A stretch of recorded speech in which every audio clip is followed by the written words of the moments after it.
Thank you for joining the McCain Institute's Authors and Insights Book Talk series, a series of discussions with authors of important, newly released books on American politics, policy, and leadership. My husband fought his whole life to promote American values and character driven leadership. It's vitally important today to carry that legacy forward by any means necessary. Today's installment will feature Chris Brose, former director of the Senate Armed Services Committee and a longtime staffer of my husband, and currently head of strategy at Anduril Industries. And he will be talking about his book, The Kill Chain, Defending America in the Future of High-Tech Warfare, with McCain Institute non-resident senior fellow Nick Rasmussen. Thank you, Chris, for joining us today, and we hope everyone enjoys what will be a very insightful conversation.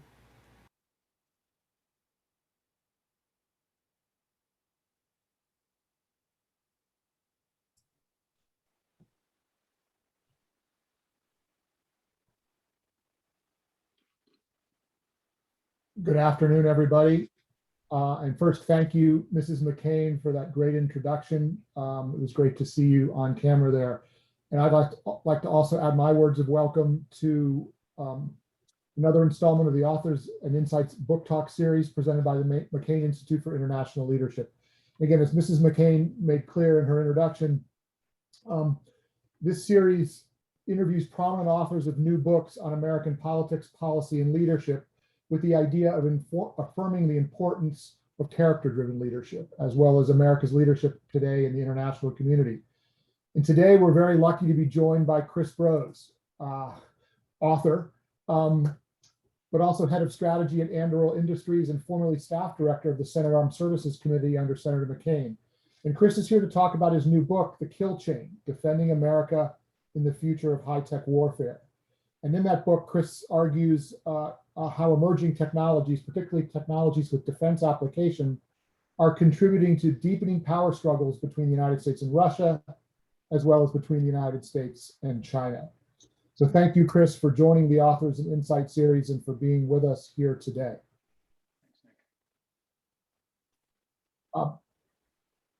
Maybe I'll start, Chris, by asking you to start in the following way. Can you define for the audience the term you use in your title, that you center the title of the book on, this term kill chain, and why that particular term of art holds such significance to those who are focused on defense policy and strategy?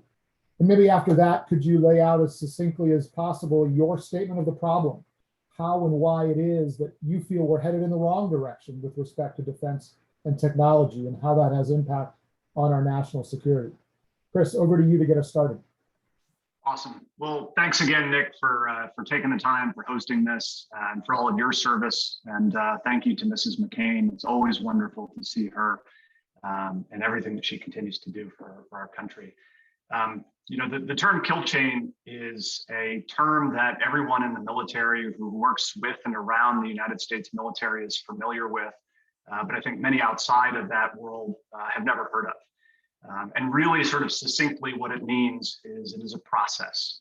It's a process of understanding, decision-making and action. The military will get into very tactical definitions of what this means, but at a broader level, and what I was trying to do for more of a general audience was unpack this concept that's so familiar and so sort of integral and central to the United States military and to all militaries. Which again is this process of kind of a chain of events that has to happen in order for a military to compete effectively, whether that's competing in actual warfare or in military competitions that don't involve the use of violence. It is a process that is inherently sequential. The process of understanding what's happening in your environment, in your world, in your area of responsibility, making decisions about what to do, how to compete effectively, how to deploy forces that you have at your disposal, and then ultimately the actions that you take to, kind of affect your will, to influence events, to influence a competitor. That is a sequential process. You don't want to make decisions and take actions before you have the best understanding that you can have of what's going on. Similarly, taking actions in advance of good decisions generally leads to problems. These are things that have to happen together. And all too often in kind of our defense enterprise, our defense world, we think about the sort of end of that process, the actions that we take, the military systems that we use to enact, our will or to take actions. But we sort of fail to appreciate this series of events that has to happen in order to be effective. And really the reason I sort of centered on this in my book is, I kind of believe that, to your question about what is the problem I think is that we have a systemic failure to actually understand how we value military power, how we buy it, how we sort of seek to define requirements for it in the future.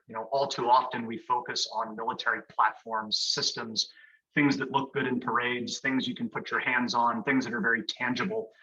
That is how we define requirements. It's how we build programs and budgets. It's what consumes so much of the decision-making in the Congress. It's very easy to kind of visualize military power in that respect. It's airplanes and ships and satellites and vehicles. But really what is at issue here is that process of how you turn information into understanding into decisions, and then decisions into actions, irrespective of the particular capabilities or technologies that you're using to sort of close that process. And I think when you look at this question of advanced technologies, things that increasingly we're talking and focusing on quite a bit, artificial intelligence and autonomy and robotics, networking, the real value of these enabling technologies is in their ability to accelerate and automate and scale that process of human understanding, decision-making, and action to enable militaries to compete more effectively, faster, et cetera. And I think the big problem that we have is that we have a system that doesn't define military power in the ways that we actually need to define it. And then we've built up this system to become almost impervious to disruption, disruptive ideas, disruptive technologies, disruptive new approaches to how you sort of achieve that outcome that you're seeking in military competition, which is not to have an airplane that flies a bit faster or a vehicle that's a bit larger. It is that process of enabling better and faster human understanding, decision-making, and action. It's a great place to start the conversation, Chris. And one of the things I think that made the book so fascinating to me was that you could read it on several levels. It's a book about technology, it's a book about military power, but it's also a book about geopolitics and state competition. And much of your argument ends up resting on a comparative analysis of US military and defense capabilities with those of our primary adversaries or potential adversaries, China and Russia. Are we even having the conversation that you're having in the book if we're not in an era where that state competition with China and Russia just seems so much on the front page and on our doorstep right now? How do you work that into your thought process as you were thinking about the book? Yeah, I think it's a conversation that we're now having much more than we did, way back when I was supporting Senator McCain, and he was very much trying to sort of put these issues front and center of our national debate and debate in the Senate, and then obviously kind of the work that he was doing that I was helping him do in the Senate Armed Services Committee around building the defense program, authorizing defense spending. Back then, it was not accepted that China was the pacing threat.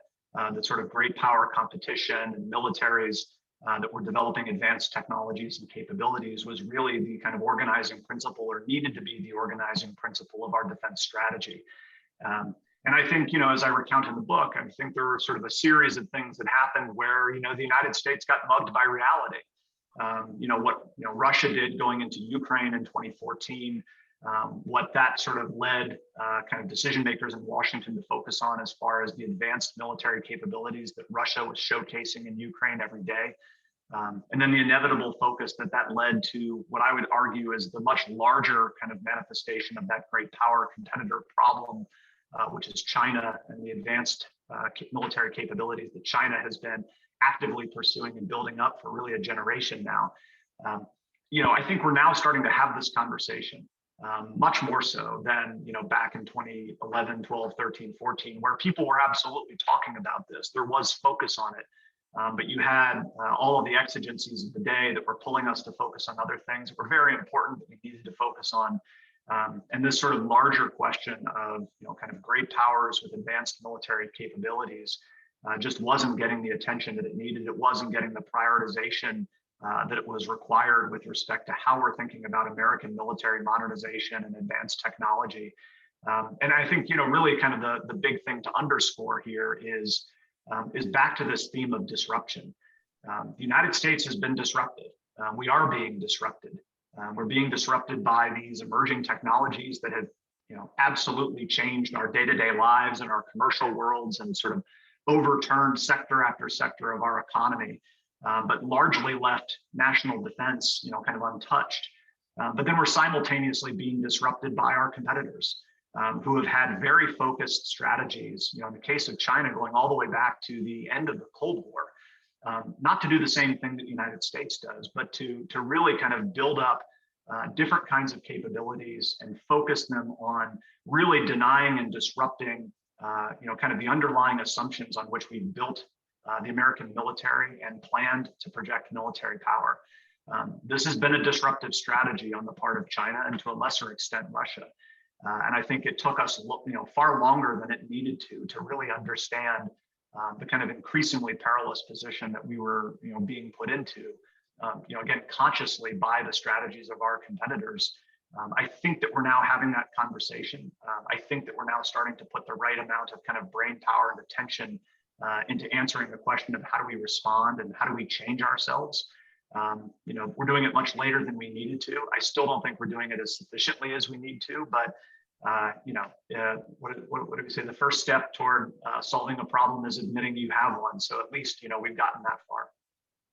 It strays a little bit from the central thesis or the argument of the book, Chris, but just to dig in a little bit more on the China and Russia piece, based on what you said a second ago, do you think, was there a moment a few years ago where if we had responded differently to either, China's aggression in the South China Sea or what you referred to in Georgia, Ukraine, would different actions by U.S. administrations at those moments have maybe put us on a different path where we don't find ourselves as you posture us right now, which is playing catch up? You are having us chase a problem right now that you've seen for a number of years. Yeah, and to be very clear, I still think that the United States military is ahead, so to speak. I think that, I don't want to suggest here that China or Russia is 10 feet tall. I think what I'm suggesting is that they're about China at least is about 7'2" and growing very quickly. And we sort of failed to acknowledge this to the extent that we needed to. I think with respect to, kind of when we could have taken these actions, just to concentrate on China, I think there have been a series of things along the way that I think should have galvanized kind of the national attention and national imagination. Going all the way back to, kind of the anti-satellite test that they conducted in 2007, where they blasted a satellite, an aging weather satellite out of the sky with a direct descent anti-satellite weapon. All of the, kind of showcasing of military capability that they've been doing, all of the sort of cyber intrusions that have been occurring, to say nothing of, yes, to your point, what they've been doing regionally in the South China Sea, building up positions of strength, building up, kind of artificial land features, increasingly, kind of exerting their will and their military influence in the region. The thing that you have to give them credit for is that they're doing it, kind of all below the waterline, so to speak. They're doing it very deliberately, very kind of methodically and slowly, and putting the United States kind of in that strategic position of being the frog in the pot, where there hasn't been that clear Sputnik moment that's kind of focused the nation to say, and kind of woken us up to say, we really have to address this problem. It's instead been a series of sort of what could and should have been Sputnik moments, but they never really kind of prodded the United States into responding. I do think, though, kind of the collective, summation of all of this has kind of gotten us to a point where it's hard to ignore it. It's hard to look away. And I think the debate on China has just fundamentally changed in this country. Changed in the sense that you now see, rhetoric coming from the Biden administration that doesn't look remarkably different than a lot of the rhetoric coming from the Trump administration with respect to great power competition, China as a pacing threat, the need to not just kind of do more of the same and sort of buy more of the same, but to fundamentally change the way we're building our military and programming our force for the future. I look at this and say, of all of the many things in America that we can't agree on, we seem to be converging on agreement on, what I would argue is kind of one of the most important and biggest things from a strategic standpoint, and that's not a bad thing. That's a reason to hope and a reason to sort of build for the future. Well, and I promise we'll move away to other parts of the argument, apart from the focus on China and Russia. But just one more question, maybe in this area, and that is, at certain points in the book, you seem to either imply or even state explicitly that the Russian and Chinese military establishments may be more adaptive and agile learning institutions than we are, or certainly than our military is, and may have a better way of acting in strategic ways than we do in the United States. As you look at their institutions, do you really believe that? And if so, how do we turn that around? Yeah. Without getting into how adaptive they are, because again, I think we should never assume that our competitors, have none of the problems that we do here. I mean, they have their own bureaucracies, they have their own internal fault lines. The thing I would say, particularly in the case of China, very simply, is that they're focused and they're serious, and they are taking significant risks to get ahead. And they're doing it at the national level, under the direction of their head of state. And they're moving with a significant amount of urgency, to the point where I think, they have consistently fielded sort of more and better quality military capabilities faster than, kind of most in America have predicted that they would be able to. And I think that has to do, you have to give credit where credit is due in terms of the development of technology, the resourcing that they're putting into it. But I think a lot of it comes down to they're willing to take risks. They're willing to test, they're willing to fail, they're willing to move forward. And I think one of the things that sort of so hamstrings the United States, politically and bureaucratically, is the risk aversion that has kind of become endemic in our system. For some understandable reasons and some, less so. But just, when you sort of look at the speed at which we could be moving, the sort of seriousness that we could be bringing to these things, I still think that we're woefully short of where we need to be.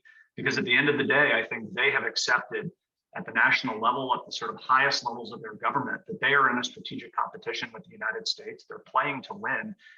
And they want to leapfrog us into a position of global leadership and dominance.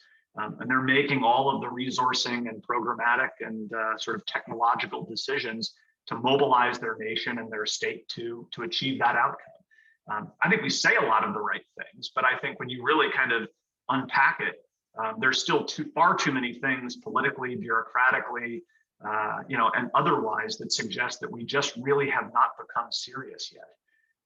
And I would like to think, and a large part of the reason I wrote the book was to try to continue, really what Senator McCain was doing was trying to sort of shout into the abyss and explain to the nation that, we've got to get serious. We've got to sort of expand our imagination, begin moving a lot faster.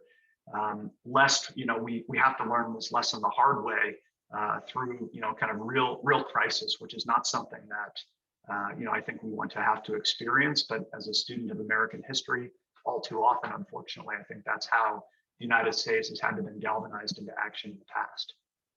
You referred to something that, as you said, is all too rare in our system right now, and that is areas of bipartisan consensus. And you pointed to the kind of looming concerns about China as being one of those areas that does right now seem to garner broad agreement, whether you're a Republican, a Democrat, a conservative, or a liberal. One of the things Senator McCain spent a lot of time on was alliance management and alliance maintenance, spending his time on getting on airplanes and going to talk to our partners about these kinds of problems. Do you see the kind of consensus among our allies that would help take us in the direction as a group of allies rather than just the United States on its own? Or is that something we still need to invest some time and effort in creating, that kind of coalition approach? Yeah, I think it requires constant care and attention. I'm a big believer of the old George Shultz adage, diplomacy is like gardening, and you have to constantly tend to these alliances and partnerships. But I think, to pull back, I mean, this is one of the systemic strengths that America has going for it. And I'm sort of an optimist by nature, and I look at all of the things that we do have going for us in terms of the amount of money that we have, both in our government and in our private sector, the high quality, world leading technology that we have, the great people that we have in government and out. And alliances are one of those systemic strengths. If you look at China, you look at Russia, they don't really have close allies and partners. They may have folks who are, going to kowtow to them and sort of do their will under duress. That's not the same as an ally, where you've, really sort of borne common burdens together for decades and, kind of developed that closeness as a result. That being said, I think there's always risk of divergence between allies. There's always risk that, we begin to, kind of go our different ways. And I think those alliances were significantly tested over the past 4 years. My hope is that, we'll really start rebuilding them, kind of tending to them and modernizing them for the types of challenges we're going to need in the future. I think when you look at, certainly in Asia, I think increasingly in Europe as well, our closest and oldest allies are increasingly sharing that view that I think is kind of becoming dominant in the United States and Washington, that China is the kind of great challenge for all of us collectively, not just in terms of what they're representing as far as military modernization, but far bigger and broader, with respect to their view of the world, the values, or in some cases lack thereof, that they're bringing. And particularly, I think the ways in which they're going to use their influence, the type of world they want to shape and influence, and the place that they see for themselves and us in it, to say nothing then, of course, of how these emerging technologies that are going to be so critical to our future are going to be governed. Artificial intelligence, for example. I mean, is it going to be used to kind of benefit humanity and society, or is it going to be used to enhance sort of state authoritarianism and control and crony capitalism and suppression of minority rights and state surveillance? The kinds of things that we see, kind of all too often, unfortunately, the Chinese government doing. So I think, at the highest level here, we are aligned with allies at that level of values. The really hard work, I think, is going to be driving that into not just high level consensus, but really kind of working level consensus on what types of investments we each have to make, how we integrate with one another operationally, how we really fuse ourselves together in a way that we're, arguably we haven't even done before because of just the sort of monumental size of the challenge now facing us. So I'm drawing a little bit on my own counterterrorism experience from my prior life. One of the things we often talked about is why wait until the bad thing has happened to do the things that you know today need to be done. And you talked a couple minutes ago, Chris, about Sputnik moments. And of course, we all have the 9/11 point of reference in our minds. We didn't take on a lot of really tough issues about homeland security and the way we think about protecting this country until the worst had happened in many ways. Right. Are we in some ways destined to live that history again, or do you see ways in which we can get ahead of that history a bit, or will it take a shock to the system, whether it's a shooting war with an adversary, or in which we come out not ahead? How do you look at that shock to the system component of the problem you've identified? Yeah, a large part of the reason I wrote the book was for that reason, right? I mean, there's no reason why it takes kind of calamity and crisis for us to do the thing that we frankly can see now. The car, in my opinion, is kind of headed into the wall. We can turn, we can brake at any point. And it would really be unfortunate for us to have to run into the wall to realize that we should have turned before we hit the wall. As a sort of amateur student of American history, you kind of look back and the past doesn't provide a lot of optimism, in terms of America's willingness and ability to sort of, with strategic foresight, say, we're going to take an action in advance of a crisis. We tend to wait to the last minute until we're in the midst of crisis to really kind of wake ourselves up and redirect ourselves. I'd like to think that won't be the case this time. And there's no reason that it needs to be. And I think increasingly people are trying to draw people's attention to the types of things that we need to do as a country to avoid, ending up in crisis. And I think, in a limited way, we're starting to do that. But I think there's a big difference between rhetoric and reality here. And I think so much of what was eye-opening for me as I wrote the book, and I kind of believed this getting into it, but it was just reinforced through the process of writing it, was how little new I was actually saying. You go back and read the types of things that people were writing and saying and advocating for, really through the 1990s to the 2000s and on. Much of this has been said before. Much of this is not new. And really, I think the question we need to wrestle with is why, as a system, we have failed to do so many of the things that so many intelligent people have said for so long we've needed to do. And there are reasons for that, some legitimate, some kind of harder to explain. But I think that's really the position that we find ourselves in right now, which is, many of the right people are still saying many of the right things. The question is, how are we now actually going to do those things and sort of follow through in a way that we haven't before? And I think, to me, the big limiting factor has been our imagination, our willingness to actually kind of accept in a visceral way that the failure to do these things this time will actually result in America becoming second best, America losing its position of leadership, losing its military technological advantage, losing the kinds of things that frankly we have just come to take for granted will always be ours. And can't imagine a world where we don't have them. But increasingly, I think that is the risk that we're running. And until we kind of wake up and realize that that could be our future if we don't get serious, I don't think we're going to do the kinds of things that that you and I are talking about. So another thing that made the book so fascinating was the way in which you unpacked over time the way in which the Eisenhower's military-industrial complex has evolved, and not necessarily for the better, whether that's consolidation to a much smaller number of big companies, a deterioration in the ability of those companies to truly innovate. You more or less make the case in a very vivid way that for a young person who's a smart, talented engineer, they're probably better off working on games, video games, rather than developing new and better ways for us to defend ourselves. That's a pretty dire state of affairs. Can you unpack that a little bit for the readers here? And then maybe there's a bottom line question. Are these companies victims or bad actors in that narrative that you've got in your mind? Yeah. So I think the problem at a high level, and the term that Senator McCain always used that I loved was the military-industrial congressional complex.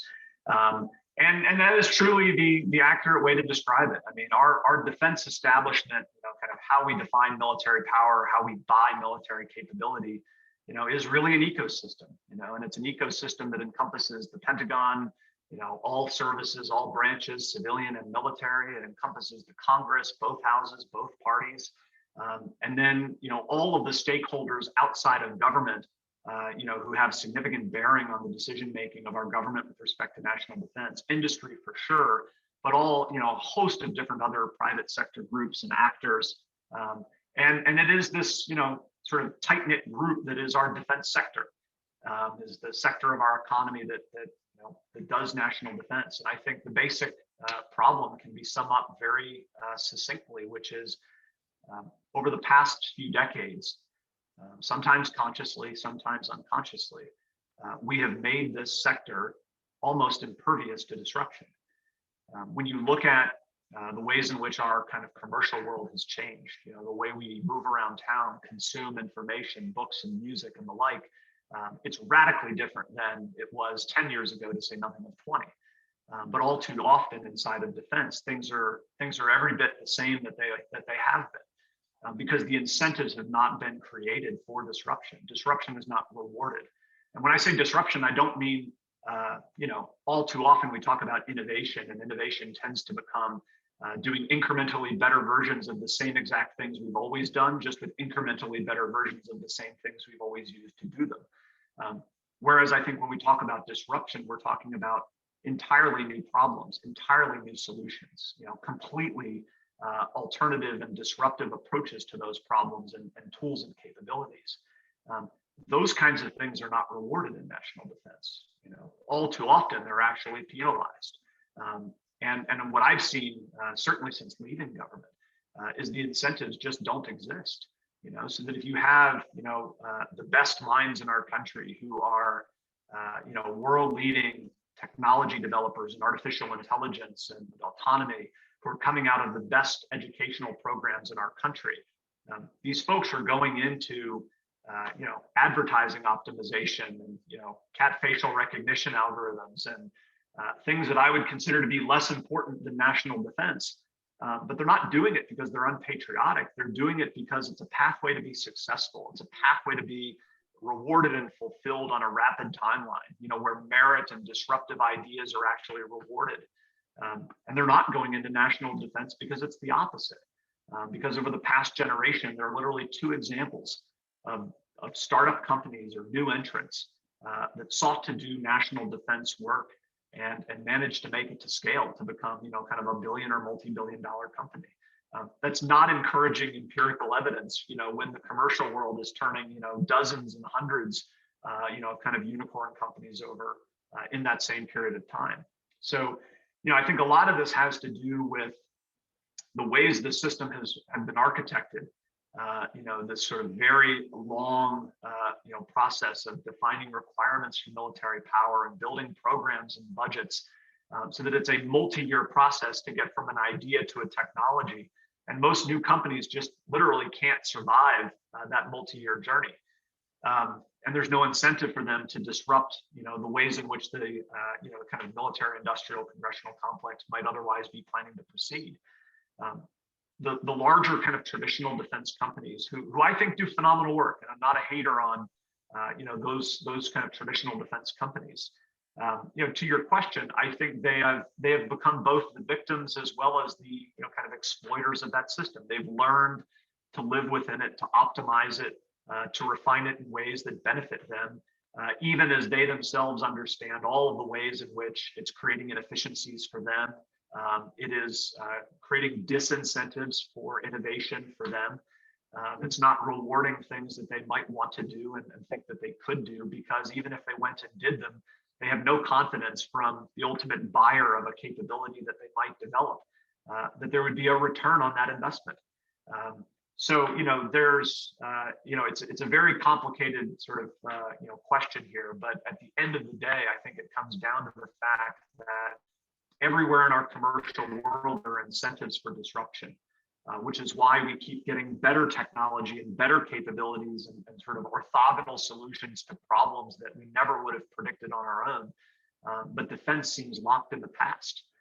It's like the land that time forgot in all too many ways. And we tend to think that it's so different and so special, as compared to the rest of our economy, the rest of our commercial sector.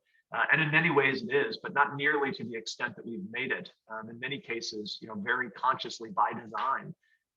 And it's become incredibly difficult for new entrants, new ideas, new technologies to permeate that system and scale from being, kind of interesting ideas or prototypes to large-scale deployments of capability that fundamentally change how the United States military, the United States government can operate.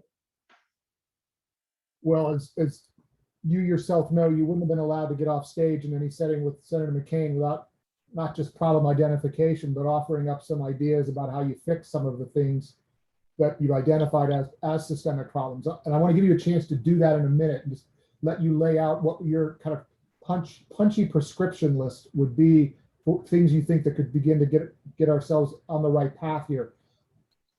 But first, I'd like to ask you to dig into the Congress piece of this a little bit better. Were there missed opportunities along the way? Were there would a more effective form of congressional oversight or engagement in that military industrial congressional complex that the senator spoke of, would it have led us to a different place?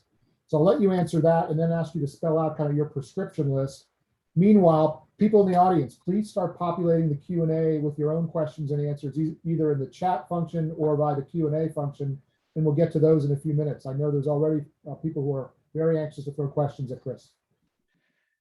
So on the Congress, yeah, there are absolutely missed opportunities, and I think a lot of the sort of problem as I observed it, working for Senator McCain, working in the Senate for the better part of a decade, was the amount of time that was devoted to doing this oversight. It was the same problem I think that you see, in the executive branch. I mean, you served in the executive branch. I've spent some time in the executive branch.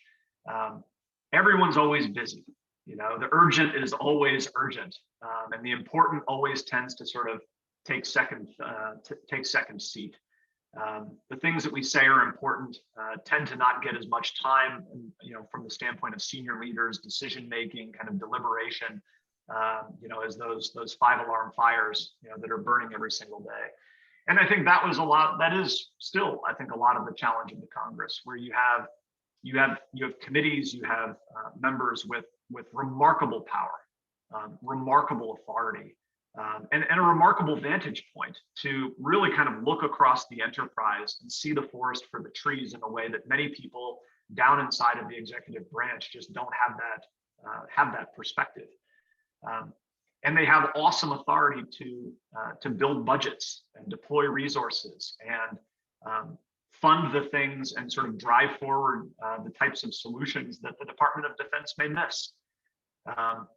And I think all too often, what was so frustrating to me was just the limited extent to which members of Congress actually use that awesome authority to do the big and important strategic things that we really need the Congress to do. Not because they were bad people, not because they were, kind of parochial or malicious. It's because they just didn't spend the time on it. There were a lot of things that they had going on. And I think, just with more time focused on that oversight piece, not even writing new legislation, but actually asking the right questions, actually kind of pushing the department on its arguments. So much of, I think, the value that I saw, that we were able to generate had nothing to do with the laws that we passed. It was simply asking the right questions and prodding, in the right areas. And I'd love to see the Congress do more of that still. I think to the question of sort of solutions, or kind of how do we begin to get our arms around this? On sort of a narrower, in a narrower way, what I would say is I think one of the big things that we need to focus on is getting new things to scale faster. And I don't just mean technology. I mean, new kinds of ideas, operational concepts, kind of organizational structures, new approaches to problems. But yes, also technology. What I see our government do is spend a significant amount of money on lots of tiny little bets. They'll make lots of small bets on new things, innovative things, disruptive things, but then none of those bets will scale. None of those bets will ever get across the proverbial valley of death to becoming large-scale deployments of technology, programs of record, things that really impact, the defense enterprise, the nation, the joint force at scale. It would be like a venture capital firm that only gave out, seed rounds, but never actually said, hey, of the 100 bets that I just made, what are the 10 that are real winners that deserve kind of a significant infusion of money to get them to the next level. That is something that we just systemically fail to do as a government and as an enterprise. And that is something that requires senior leader attention. Making those big bets, making those disruptive bets is something that unfortunately is something that they need to do because bureaucracies and sort of the processes that we've established are not going to do them themselves. So needing senior leaders to actually be more focused on how do I identify, the next SpaceX, the next capability like these types of disruptive technologies that are really going to impact and transform my organization. Those are bets that I think those senior leaders have to make and really kind of pull through the nozzle themselves and have the resourcing available to them, in that year of execution to be able to do so.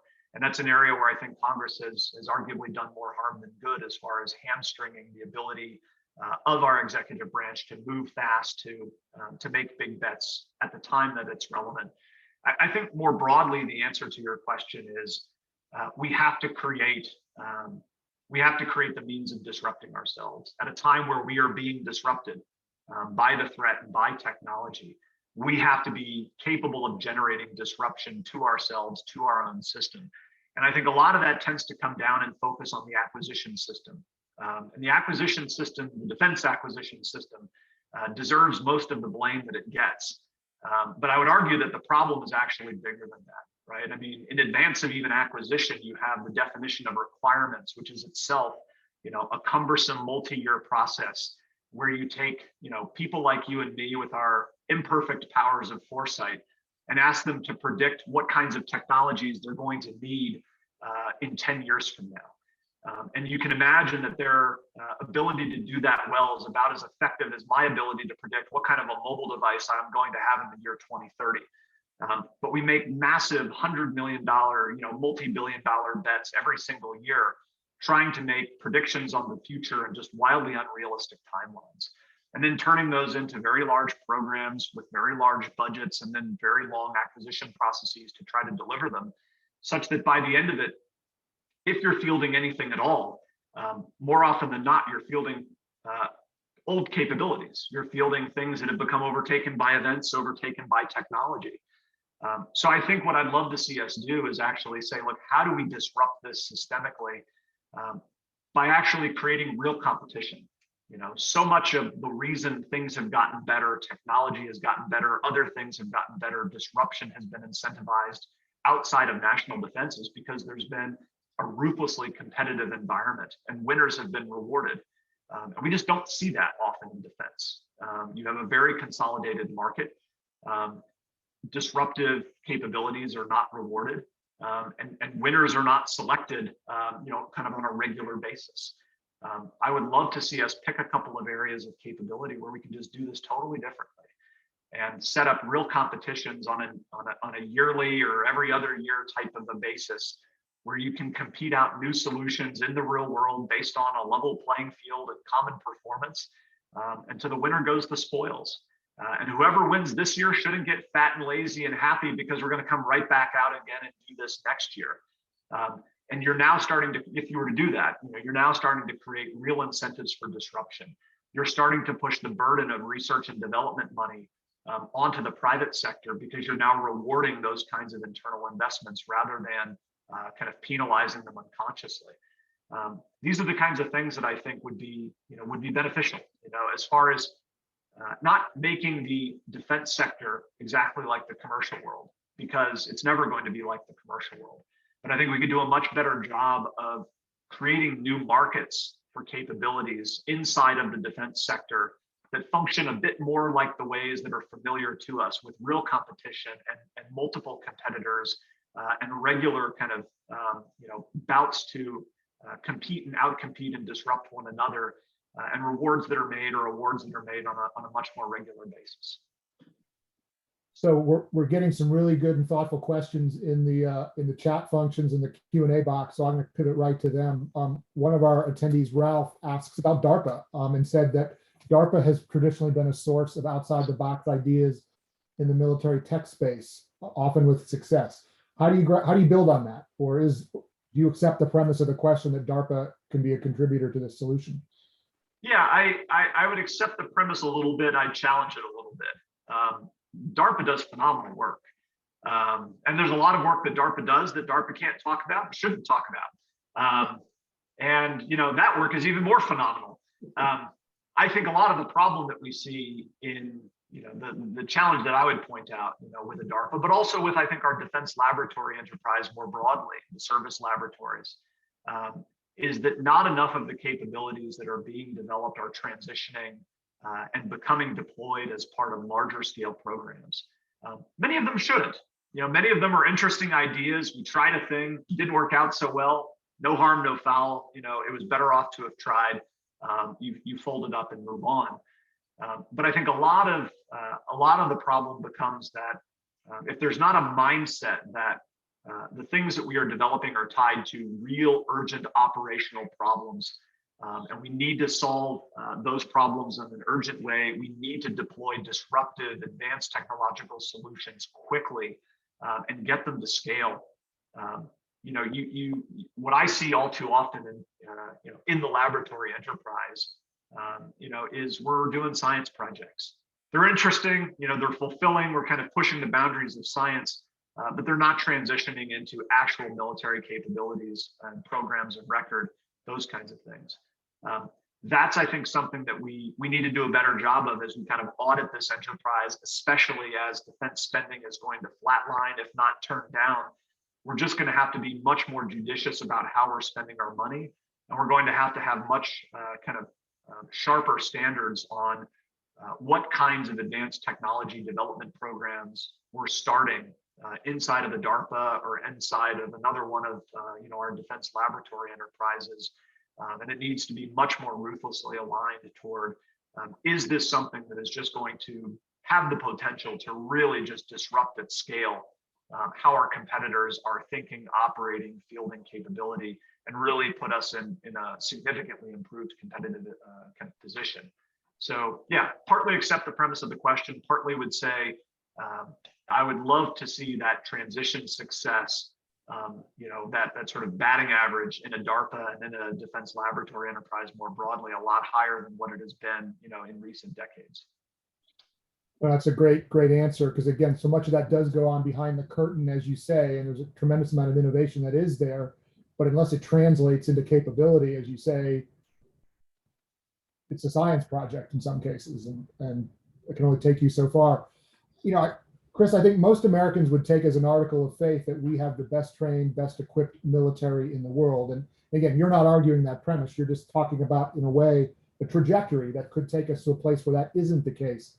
Michael in the audience asks, is that threat, that long-term threat, more a threat to our safety or merely our pride? And I think that's a really interesting way of thinking about it. What are the true costs in terms of our national security and the safety of the American people if the trajectory you're worried about plays out? Yeah, I think it's all of the above and beyond. I think it's it is a challenge or a threat to the world that we have almost come to take for granted, and our place in it, and the sort of benefits that it affords the American people, the way of life that we have. I think all of this is at risk, not at risk of necessarily kind of collapsing into fire and conflict. Although there is that prospect as well. I think it's more about what worries me when I look at the way China is approaching the strategic competition is not necessarily that we're going to end up in a shooting war tomorrow, though that's always a possibility. It's that the failure state for the United States is a world in which the place that we have, the economic influence that we have, the movement and access that we have, increasingly starts to get closed down. We have fewer friends and allies and partners, or people who feel like they can actively be friends and allies and partners of the United States without some negative consequence to them. The kind of access that we have for our businesses and our workers, begins to get closed down. And we begin to live in a world that just is fundamentally different from the standpoint of our interests and our values and those of our allies and partners than the ones that we've really come to take for granted. That to me is the big concern, is that if we don't sort of effectively compete and use our influence to continue to shape that world in a way that I think we would like to see it remain, that we will live in a world where we are just significantly and consistently across the board disadvantaged. And I think that would be a wake-up call for the American people in a way that they don't fully appreciate right now. And that, I think, is the wake-up call that we need to sort of get out there. That is the real risk here. It's all of these things that we've come to take for granted, like the air we breathe, that will increasingly sort of go away. And we will find ourselves in a position where we really don't control our own destiny to the extent that we do now, once did and still could. And I think that's just an inherently bad position for any nation to be, where we have to start accepting things that previously we would have called unacceptable, because we don't have the means of really kind of getting the things that we think are optimal for ourselves, for our people, for our allies, partners, interests, and values. That to me is the real risk here. Military influence is going to be, kind of one element of the, kind of the one tool in the tool chest. And I would argue not even the most important one as far as how we approach this strategic competition. But I would argue that in the absence of that military tool, or if we have the wrong military tools, that will, I think, kind of accelerate, the worst case outcome.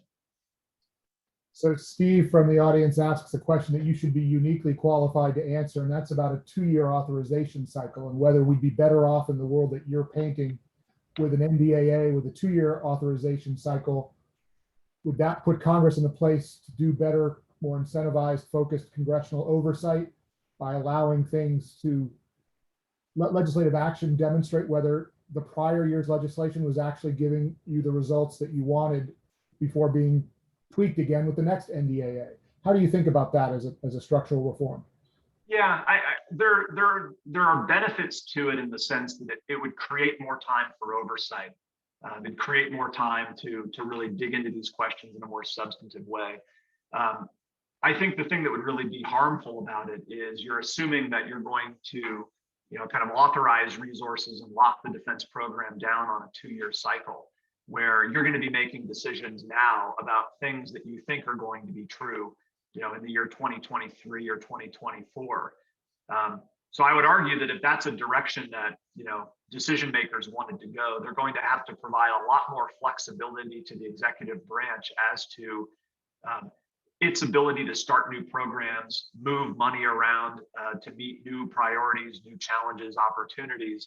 And that's not something that I've seen the Congress want to do. I've seen actually much the opposite of wanting to limit the ability of the Department of Defense to reprogram money, to make it harder for them, to spend money and start new programs and sort of shift resources in the year of execution. I would actually like to start there and say, let's actually figure out how we can start trusting each other a little bit more to provide the Department of Defense, or at least certain parts of it, greater latitude in the year of execution to say, there's something happening right now, an opportunity that has presented itself that I wasn't aware of when I built the budget that I'm executing 2 years ago. And I want to make a significant movement of resources into it. That just doesn't exist to the extent that it should. I mean, if you were to look at any kind of world-leading company, the CEO doesn't control, the ability to move around every dollar, in real time in the year. But they control a significantly larger, exponentially larger portion of that budget than the Secretary of Defense does, in the year that he or she is executing that budget. And they are statutorily by law restricted to really only being able to move around, a very small percentage of it in a year. And even then, they have to do so in, sort of small increments. And the moment, one of those increments gets above 10 million with an M dollars, they have to go, ask 4 congressional committees for their approval to do so. It just slows everything down, and it causes, risk aversion in the system, and an unwillingness to really kind of be as ambitious as I think we need to be, to sort of see some of these, emerging opportunities. So Leon from the audience asks a particularly interesting question from my perspective, and I'll do my best to paraphrase and capture the nuance. With the flattening of the playing field in terms of the availability of technology, modern technology, would maybe the most disruptive investment, Leon asks, in defense not be in something like peace tech, ways to kind of remove conflict from the equation rather than creating ever more powerful ways to have weapons utilized in conflict?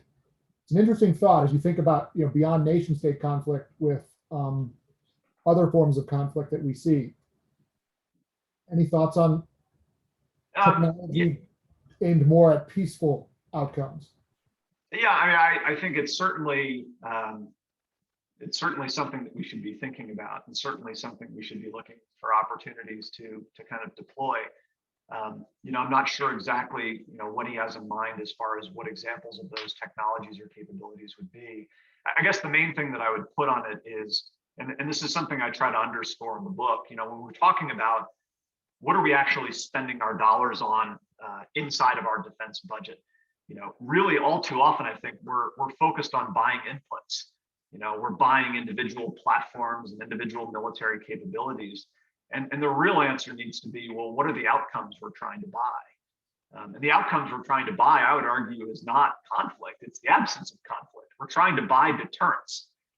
We're trying to buy, a condition in the mind of our competitor that they really need to keep the competition with the United States peaceful. We can compete economically, diplomatically, we can throw our weight around in those kind of nonviolent ways. But what we're really kind of buying in our defense budget is the belief in the part of our competitors, or at least the creation of the belief in the minds of our competitors, that they really don't want to pick a fight with us. They don't want the competition to turn hot and to turn violent. And again, that's going to require, in my opinion, weapons. It's going to require many of the things that we have today. But really, and this goes back to the beginning of our conversation, what I would argue really creates deterrence is the belief on the part of a competitor that we are going to be able to generate understanding, decision-making, and action far faster than them. We are going to operate inside of their decision cycle. We are going to present them with so many dilemmas and so many problems that it's just going to shatter their ability to make decisions effectively. That to me is what deterrence looks like. And that fundamentally comes back to how we think about deploying resources to buy better, faster, more effective kill chains. Not because we want to go out and conduct acts of violence, but because we actually want to buy deterrence. We want to buy the maintenance of peace. So that's how I would like to see us really thinking about how we do defense spending, programming, resourcing, et cetera. Well, it's obvious from the chat and from the Q&A function that the book is generating a tremendous amount of interest and debate and dialogue, which of course is what you were trying to trigger with what you wrote. Before we let you go though, Chris, it would seem appropriate to include a little bit of a McCain story in there if you've got one, because again, one of the things I think you've demonstrated is just how much of a disruptive force is needed in debates of this sort, and the senator certainly brought that mindset to the process. Do you have a particularly on point McCain anecdote from your time serving with the senator that would be a good one to close on? Gosh, I mean, there's so many wonderful stories with him. I mean, I guess what I would say at more of a macro level, the thing that I loved about Senator McCain and working for him was that this is what he wanted to do all day long. He wanted to spend every minute of every day, if he could, focused on national security, national defense, foreign policy. And as a result of that, he did think deeply. And he was able to ask the right questions. He was able to use congressional hearings and briefings and engagements and meetings to really challenge the thinking of our military establishment or our Defense Department. Not because he believed that they got everything wrong, but he believed that he needed to find the things that the big things that he thought they were off track on, or to challenge them to be different and more bold. And when it translated then into the things that he thought he needed to do in the Congress, he didn't shy away from hard things. The thing that I just appreciated about working for him was that I knew at the end of the day, no matter how big or how hard a decision might be, or kind of a proposed reform might be, if he believed it was the right thing, he was going to throw himself 110%. And that was something that was just really an outstanding thing to get to be a part of. Well, that's a great note on which to close, Chris. And again, I'll hold up my copy. It was a great pleasure to read, and a great pleasure to hear you unpack some of the arguments. It's a timely book. We wake up every day to new headlines about China and Russia and the competition we're engaged in. So thank you for joining the show, I guess, for lack of a better word today, but for sharing with the audience your both analysis of and your prescriptions attached to a particularly hard problem right now. So thanks very much for spending the time today. Well, thanks, Nick. It's a pleasure to be with you, and thanks to Cindy and the Institute for all the great work that you guys do, continuing John's legacy and the great work that he did. Just a real pleasure to be with you, and thanks for everything. Thanks everybody for attending, and look forward to seeing people join future episodes with authors and insights. All right, thank you.